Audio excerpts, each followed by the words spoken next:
I used to think time was generous, that it would wait for me to figure things out, to become who I was meant to be. But standing here at 54, I see time for what it really is. Not cruel, not kind, just quietly moving, whether you are ready or not. If I could sit across from my 24-year-old self, look him in the eyes, and tell him the truth without softening it, I would not start with success. I would start with urgency. I believe the biggest illusion of youth is the belief that you have more time than you actually do. At 24, you think life is about becoming impressive. You chase validation in subtle ways, through titles, money, attention, or the approval of people who are just as lost as you are. I would tell you to stop performing. Stop trying to be seen and start trying to understand. Because the man who understands himself moves differently. I believe self-awareness is a greater advantage than talent, and it is something most people spend decades avoiding. You will make mistakes, more than you can currently imagine. Some will cost you money, others will cost you relationships, and a few will cost you pieces of yourself you did not know were fragile. Do not run from them. Study them. Own them. I believe your ability to take responsibility without excuses will shape the entire trajectory of your life. Blame is easy. Growth is not. I would also tell you this: not everyone who walks with you is meant to stay. At 24, you hold on too tightly to friendships, to relationships, to versions of people that no longer exist. You confuse history with loyalty, but time will teach you that alignment matters more than attachment.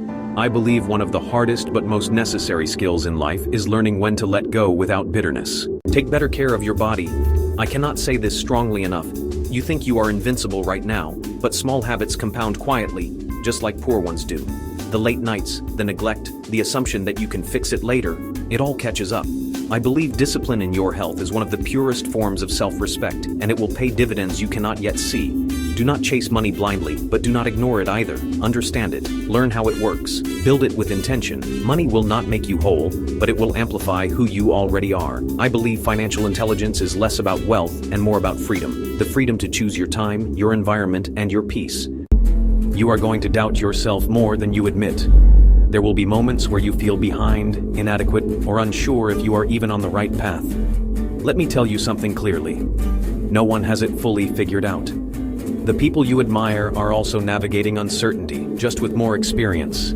I believe confidence is not the absence of doubt, but the decision to move forward despite it. Choose your circle wisely. This might be one of the most important decisions you ever make, and yet at 24, you treat it casually. The people around you will either stretch your thinking or shrink your ambition. They will normalize your standards, for better or worse. I believe proximity is power, and you underestimate how much your environment is shaping you. Be slower to speak and faster to listen. You do not need to prove your intelligence in every room. In fact, the more you try, the less people truly hear you. There is a quiet strength in restraint, in observation, in asking the right questions instead of giving quick answers. I believe wisdom grows in silence far more than it does in noise. Love deeply, but do not lose yourself in the process. At 24, you think love is about intensity, about passion that consumes you. But real love is steadier than that. It is built on respect, patience, and consistency. I believe the right relationship will not distract you from your purpose. It will support it. Stop waiting for perfect conditions. They do not exist. You delay action because you want clarity, certainty, or confidence first. But life does not work that way. Clarity comes from movement, not from overthinking. I believe action is the antidote to fear, and hesitation is the quiet thief of opportunity. You will fail at things you care deeply about. That is unavoidable. But what matters is not the failure, it is your interpretation of it. Do you see it as proof that you are not enough, or as feedback that you need to adjust? I believe resilience is built in those moments where you choose to continue when it would be easier to stop. Do not ignore your instincts. There will be times when something feels off, even if you cannot logically explain it. Pay attention to that. Your intuition is shaped by patterns your conscious mind has not yet fully processed. I believe learning to trust yourself is one of the most powerful forms of independence. And here is something I wish you understood earlier. Happiness is not a destination. You keep thinking, once I achieve this, then I will feel fulfilled. But every milestone moves the goalpost. If you do not learn to appreciate where you are, you will never feel like you have arrived. I believe fulfillment comes from alignment, living in a way that reflects your values, not just your ambitions.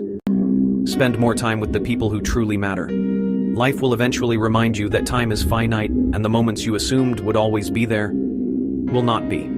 Call more often. Show up more.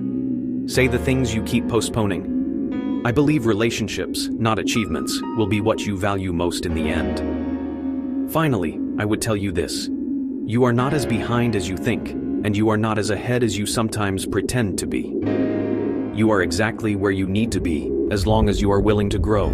Be patient with yourself, but do not become complacent. There is a difference. At 54, I do not have all the answers, but I have perspective. And if I could give you anything, it would not be shortcuts or guarantees. It would be awareness, the kind that helps you see clearly, choose wisely, and live fully. I believe that is what truly makes a life meaningful.